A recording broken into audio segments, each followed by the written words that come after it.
Everybody, so this is our ethic role play setting. So I'm Dr. Rogers, or Mr. Rogers, and this is Jessica, the client. And the setting is that Jessica's been in our program for about 2 months. The first month she was very successful in the program, no dirty drug tests, showed up for all of her groups and her one-on-one sessions. During the second month we started to see her miss groups. We started to see her test positive for drugs and alcohol, and me as the substance abuse counselor started to become concerned. She has been court ordered to this drug treatment program and is also being monitored by CPS because her child was taken out of her home and removed from her.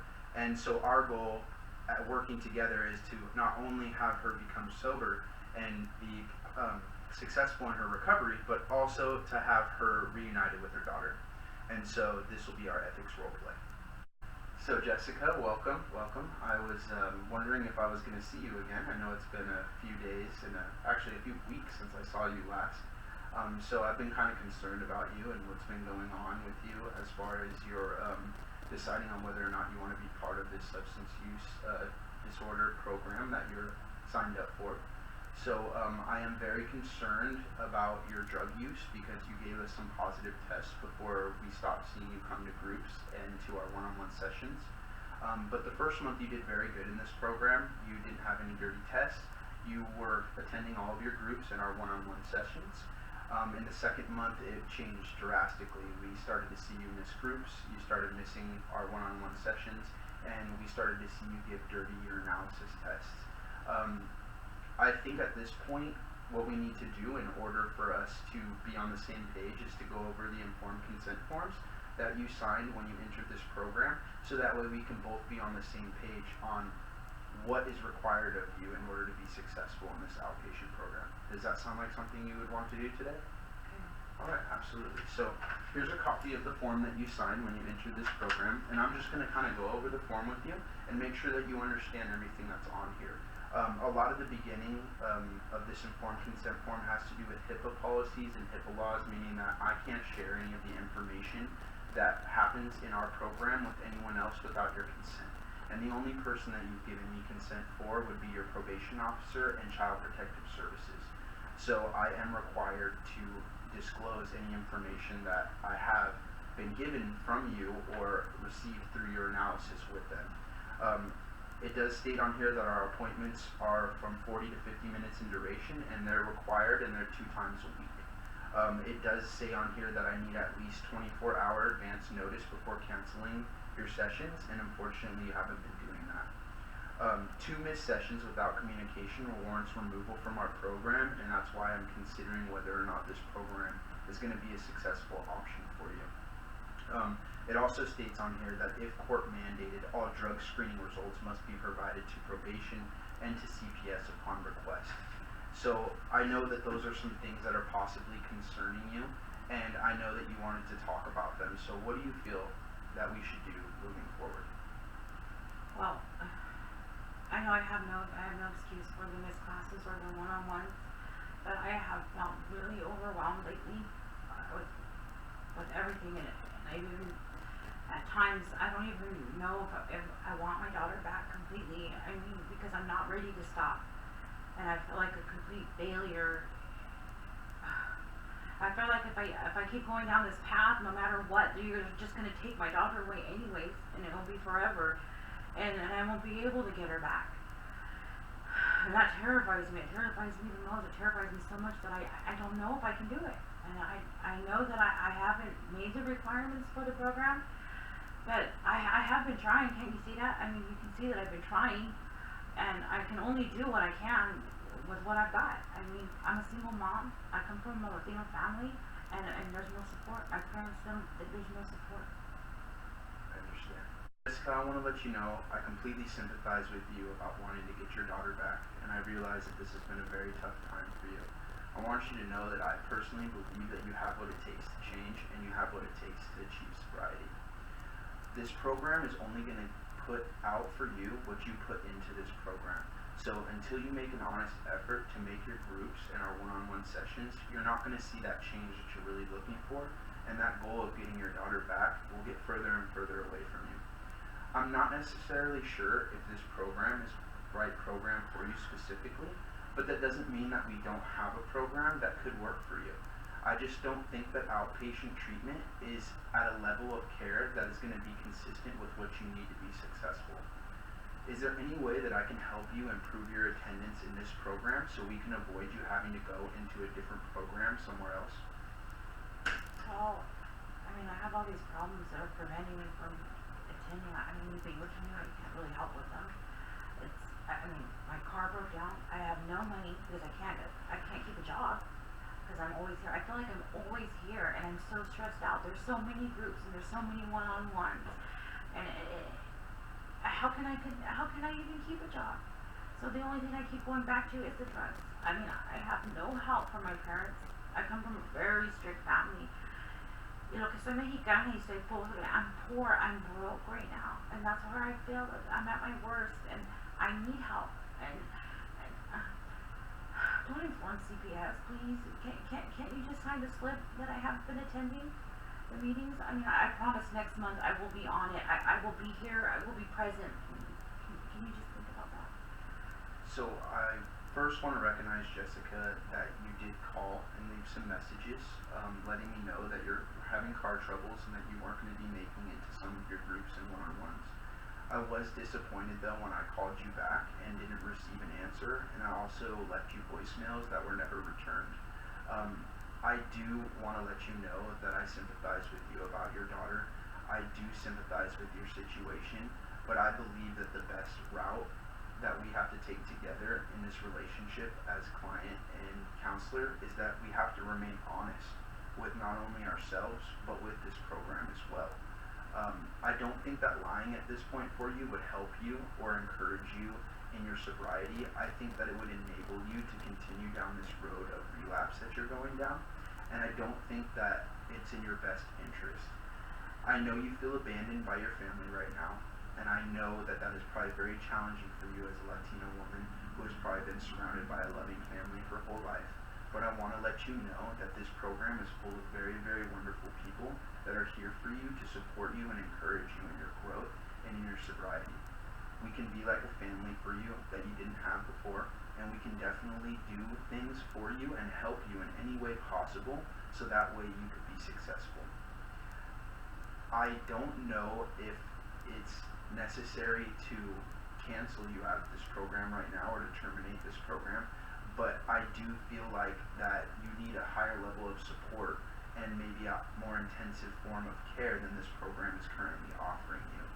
But I do promise that if you commit to this program, we will put into you whatever you put into the program, and we will give you all the tools necessary to be successful. Does this sound good to you? It feels like there's just so many more obstacles.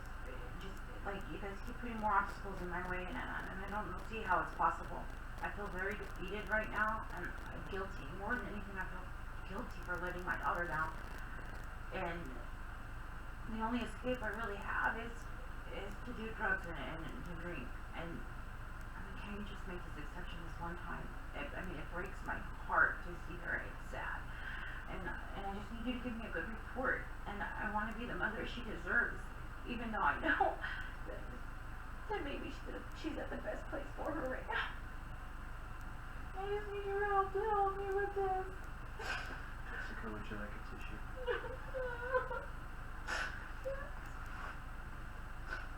Take a few moments, it's okay. I know you're going through a lot of stress right now, and I know this situation is probably very hard for you. I just want to let you know that we are here for you. So take a few minutes to gather yourself, okay? And then we'll continue with our session. Time to gather yourself for a minute. You feel a little bit better? We can keep talking? Okay, great. So I want to let you know that I understand your goal is to get your daughter back. And I want you to understand that as your counselor in this program, it is my goal to help you conquer this disease of addiction. And in doing so, this will help you get your daughter back in the end. I do feel that it would be wrong for me to lie on documentation for you in order for you to not suffer the consequences of your actions. I would feel like it would encourage your relapse that you've been going through, and I don't think it would help you. And I feel like the dishonesty that you've shown with yourself and with everyone else by not telling the truth about what you've been doing while you've been in this program is only encouraging your relapse and it's hindering your ability to achieve sobriety. I want you to know that I want to support you and I want you to see you be successful in this program. What can I do to help you be more successful in this program? Is there somewhere that you feel that I'm falling short as your counselor? Well, I mean, I don't see how you can help me. I don't see how you can help. I can't go without it. I can't go without it. I can't do this program. I mean, I want my daughter back, but I can't let the dope go. I really can't. It's too much. It's too much to think about. It's all lies. Everything's lying. I mean, I've been using the whole time. Through my parenting, to being a mother, I've used the whole time. My recovery's a lie. I'm stuck. I feel hopeless, and I don't know how you can help me with that. I don't know where to go from here. I'm stuck, and I'm getting nowhere. So I understand your feeling of hopelessness, and I understand that this has been a really hard time for you. I just want to clarify at this point what you just told me, so that way we're on the same page. So what you just told me is that you have not been abstinent from drugs and alcohol since you started this program. So that means that the first month that you were in this program and you were giving negative drug screenings, that you were actually should have been positive screens and that you were somehow falsifying that information. This shows extreme concern for me because as your substance abuse counselor, I am supposed to be here to support you, but at the same time, I also need you to be honest with me because if you're not honest with me, then I can't really help you in any way. I think with this lack of honesty with yourself and with others around you, you have only enabled yourself to continue in this relapse, and this is only making it harder for you to get your daughter back, which you told me earlier was your goal.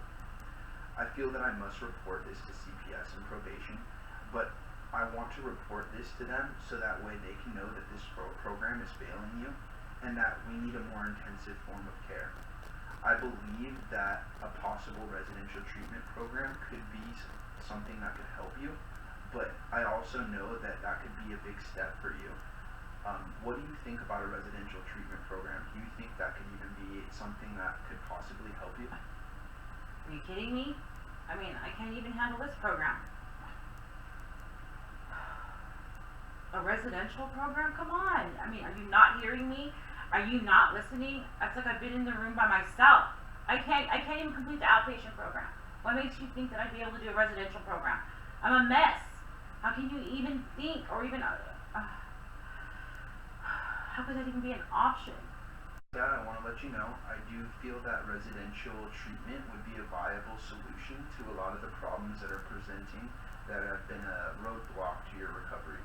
I want to let you know that I feel like residential treatment would solve this problem that you have with your car and having a problem with means of transportation to get to your groups and your one-on-one sessions.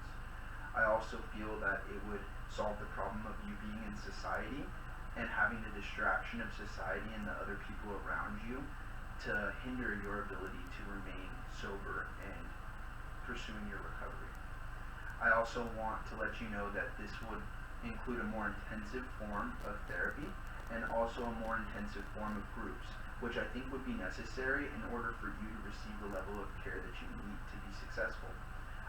Residential would also surround you with other people that are dealing with similar issues that you are, and it would be a support group of people that you could lean on in order to be successful.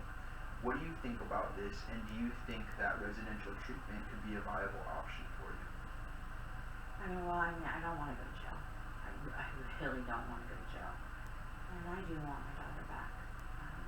I still don't know if I'm ready for all of this. I mean, but if you think it's what's best and it will help me, I mean, to prevent me from going back to jail, then yeah. Or having my daughter even taken for one more day. I mean, I guess, yeah, I'm really willing to try this. Alright, great. Well, I'm really happy to hear that you're making that decision.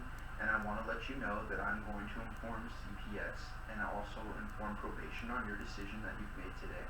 I also have to talk to them about what we discussed in this session, so that way they can make an informed decision on whether or not they want to allow you to go into a residential treatment program as a referral from you being sent to jail, which I don't think any of us want you to go back to jail or spend any more time away from your daughter. We're here to help you, and that's what I'm going to do as your counselor. I will send off the request forms for referrals for the residential treatment facility, so we'll find out as soon as we can if there's an opening available for you. Does this all sound good to you? Yeah, I mean, it sounds good. I feel much better now that I have a plan of what we're going to do. I mean, I don't feel as helpless anymore. The only thing I'm really truly concerned about is the part where you said that you're going to call CPS on probation. I mean, nothing good can ever come from that. And about everything we talked about today, I mean, are you really going to tell them that I've been testing dirty and lying to everyone? So unfortunately, I do have to inform CPS about what we discussed in our session today. I do need to let them know about the positive drug screens and the other issues that we've been having with the outpatient treatment success of that program. I want to let you know that I'm not doing this in order for you to be punished, and in no way am I giving this information to them for them to use against you. But I do believe that in order for them to make an informed decision about whether or not to allow you to go into a residential treatment program, this information needs to be shared with them. I want to let you know too that probation and CPS also have informed me prior that their best intentions are for you to be successful. And so I do believe that telling them this information would only make it easier for us to get you into a residential treatment program and get the level of care that you need. Okay. Alright, Mr. Rogers, I mean, I'm gonna trust you because, I mean, you've never led me wrong so far, and if you say this is what is necessary to get me into a residential treatment program, then I'll do it. And thank you for helping me and everything you've done for me. I also wanted to ask, did you like those caramel empanadas? Jessica, I want to let you know I'm really happy about your decision to go into residential treatment. I think this is going to be a really good opportunity for you to pursue your sobriety. I want to let you know, unfortunately, I wasn't able to eat your caramel apple empanadas. Oh. I know they looked very delicious and I really did want to indulge, but I do want to remind you that I let you know at the beginning of our sessions that I couldn't receive any kind of gifts from you. And I hope I haven't offended you in this, but I do want to let you know that I shared them with my coworkers, so people did eat them and enjoy them, and they all said they were very good. Oh. I really, once again, hope this didn't offend you, and I apologize for not being able to receive that gift. Oh yeah, I'm a little disappointed, but they didn't try them at least. But I understand. I understand. And once again, I really want to thank you so much for all your help. And but I'm kind of confused. Am I going to hear back from you at some point, or should I wait to hear from probation or CPS? So I want to let you know I will be contacting you and letting you know what CPS and what probation tells me about the outcome of your referral to residential treatment. I also want to let you know you're probably going to hear from your probation officer and your CPS worker individually, but please don't become alarmed by that. That's just the process we go through when we're going to be changing you from one level of treatment to another. Is there anything else that I can help you with before we end our session today? I feel like we've pretty much covered where we want to go moving forward. I just want to know if you have any other things you want to talk about. No, I think you answered all my questions, and I feel a lot better now. I feel much better. I feel like I can trust you, and I feel like you do have my best interests in mind.